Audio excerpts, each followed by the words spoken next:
Okay, so I'm going to be working with Hamo Princess Dart for this. You can see that I've marked out my lines. This is my armhole line. This is my under bust. Sorry, this is my bust point. This is my under bust, and this is my waistline. So I'm just going to quickly run through this because I believe we have done something similar. So this is the armhole, and this is the shoulder line. The neck width I'm working with is 3 inches, as you can see. So it's an off shoulder pattern with yoke. So what I'm going to do is to first note where my neckline is going to be. So I want the depth of the neckline to be around 6 inches, which is here, and then I'm going to be connecting it to my armhole area. So from there I'm marking 4 inches downwards. So now once I mark the 4 inches downwards, I'm going to take my ruler and then connect that point together. Okay, so that's why my neckline is going to stop for the off shoulder. So the next thing now is to take our dart.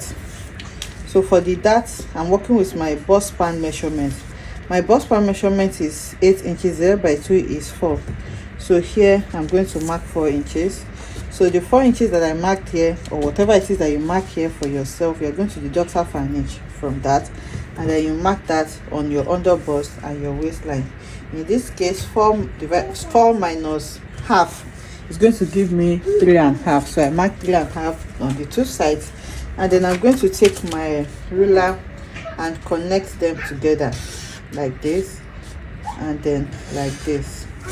So after that, I'm going to come to my armhole area. From where my neckline stops, I'll come down by 2 inches or 2.5 inches, depending on where you want to place the line.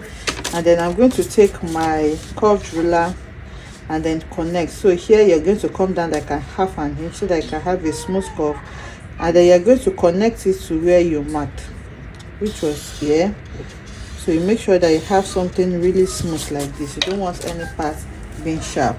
So after connecting like that, you're going to take your actual dart.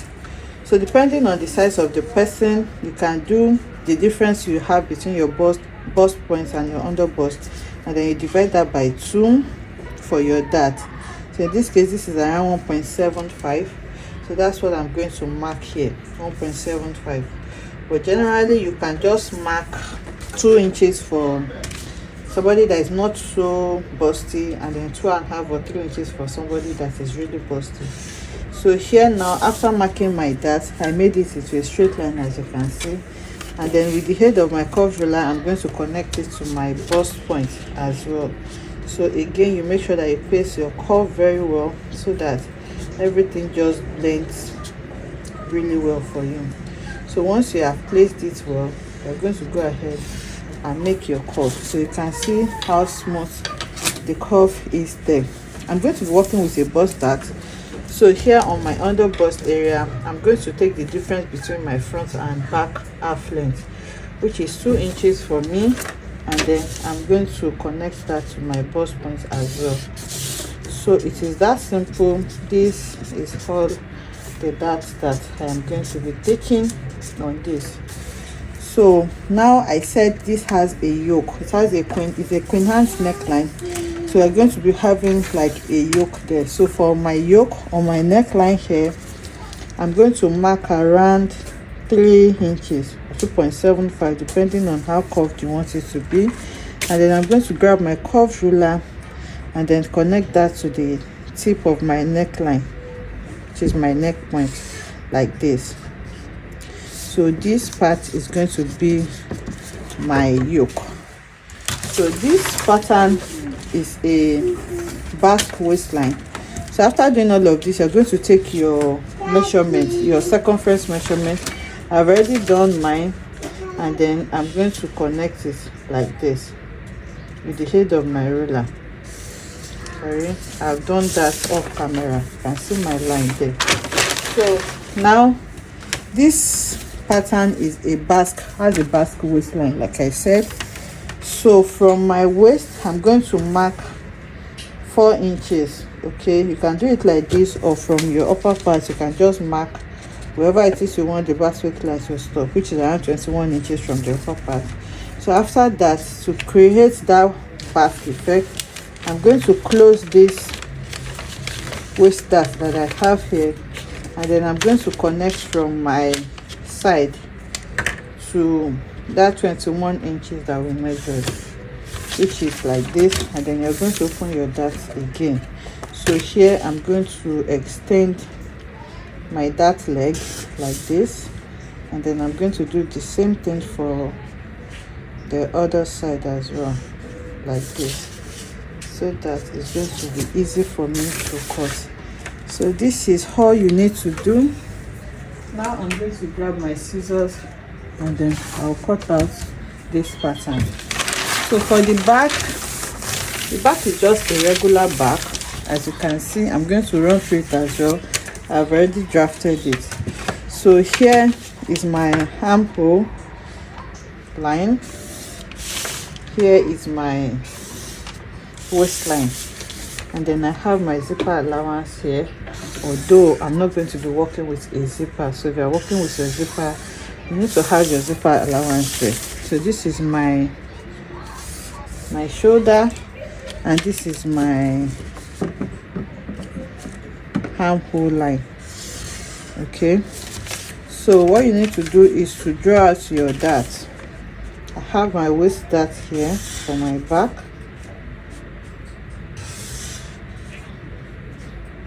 and this back is going to have a yoke as well. So you need to determine where the neckline is going to be for the back. I'm going to maintain this chest line as my neckline. So what I'm going to do now is to just mark my neck width and neck depth, and then I'm going to connect it like this. Then after connecting it, I'm going to take my ruler, the curved side of my ruler, and then connect like this for the yoke from my dart to my neckline. You can see. So this is going to be my yoke for the back. And then, like I said, I'm not going to work with the zipper. I'm going to be lacing it up at the back. So from my center back, I'm marking 2 inches opening for the chest line, and then for the waist, I'm marking 1 inch opening, and then I'm going to connect that. So all of this is going to go off. So this is my center back, this is my side back. So you need to label it so that you know which is which, so that you don't get confused when you cut out. So this is my side. Once you label the necessary things that will guide you, you can now cut it out. So I'll go ahead and cut this out now. Okay, so I've gone ahead to cut it on my fabric. You can see this is the center front, this is the side front. The center front will be cut on fold so that you can have them together like this. So I cut 2 lining. So this is going to be placed on directly on my fabric, and then the other one is going to be used to turn it as the lining. And then I cut 1 lace fabric for it as well. So for the one that is going to be placed under the fabric, you can see I hemmed my stay on it, and then I cut out a wording for padding. So I did the same thing for the side as well. You iron your stay and then you pad it. I have several tutorials on how you can pad your bustier.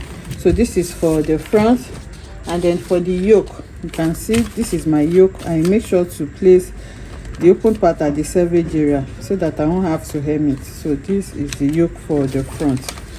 And then for the back as well, I cut the same thing. I ironed just stay for the back because I don't need to pad the back. There is no bust at the back.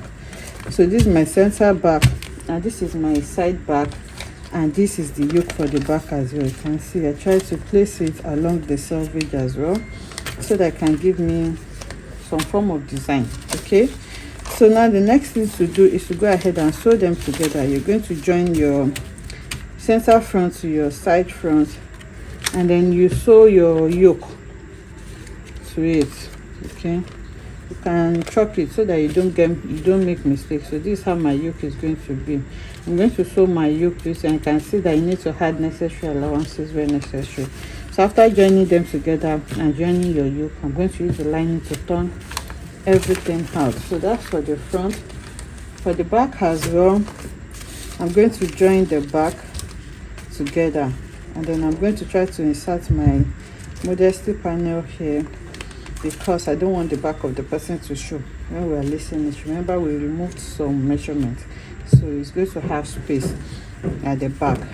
And then I'm going to use boning to strengthen this as well. I'm going to link a tutorial on how you can do that, so that I will not keep repeating the same thing. So I'll go ahead and join them together, and I'm going to sew in the yoke as well, then turn everything with my lining. So I'll do this now and bring it back to show us what we have. So I've gone ahead to join them together. You can see this is the back together with the modesty panel and the yoke. So this is the first side of the back, and this is the second side of the back. Okay, so this is what we have. So for the front as well, I have joined it together, and then I sew the yoke as well so that I can turn it neatly, and I use the yoke to turn, and I use the lining to turn everything. So this is what it looks like. You're going to iron your seams open with the help of your bust arm or whatever round objects you can find, so that it can stand well like this. So this is what I have for now, and you can see the basque waistline that we have there. So now the next thing that I'm going to do is to use this to shape my skirt. So it's straight skirt, so I've already cut it out. The only difference now is that my waist is still straight, but for the front, the waist is a basque waistline.